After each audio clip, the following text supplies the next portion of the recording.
आज आम्ही घट बसवलाय.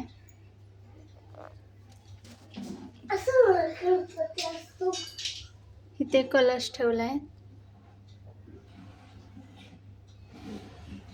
पहिल्यांदा दिवा लावला, नंतर नाही ताटामध्ये पत्रावळी ठेवून माती पसरवून त्याच्यामध्ये धान घालून 5 प्रकारचे कडधान्य वगैरे सगळं घालून, घरातले पण थोडे कडधान्य घालून ते मातीमध्ये मिक्स केलं. मातीमध्ये माती पसरवली. परत घट धुवून त्याच्यावर ठेवला. त्याच्यामध्ये घटामध्ये पाणी भरून 1 रुपयाचं नाणं, हळकुंड, सुपारी, हळदी कुंकू घालायचं. त्याला हळदी कुंकूचे असे नाम ओढायचे. नंतर 5 पानं ठेवायची. त्याच्यावर नारळ ठेवायचा, हळदी कुंकू लावायचं.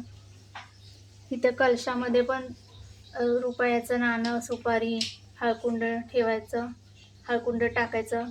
पाण्याने भरलेला कळस, हळदी कुंकू वगैरे लावायचं. असं 5 पानं ठेवायची आणि नारळ ठेवायचा. असं कलश स्थापन करायचं. इथं देवी स्थापन केली, घट बसवलाय.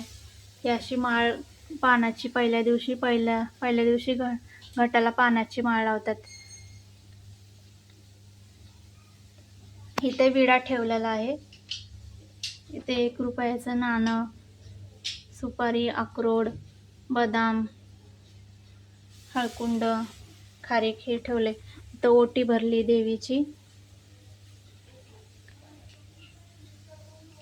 हे ओटीचं साहित्य,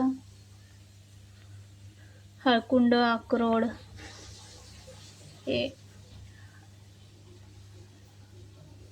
सुपारी, बदाम आणि हा नारळ आणि तांदूळ आणि पीस घालून ओटी भरली. सर्वात आधी देव पानावर पूजले आणि नंतर घट बसवला.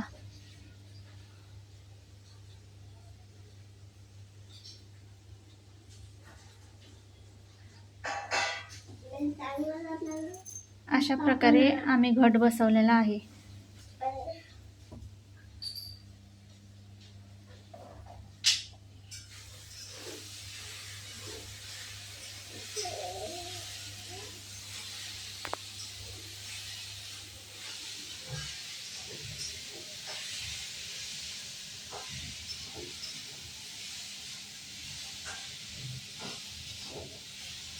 असे पानावरती देव मांडलेले आहेत.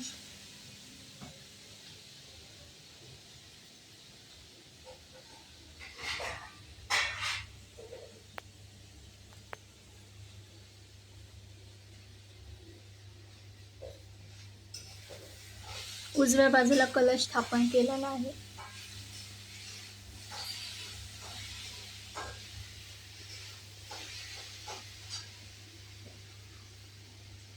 थँक्यू. व्हिडिओ आवडला असल्यास लाईक करा, सबस्क्राईब करा. धन्यवाद.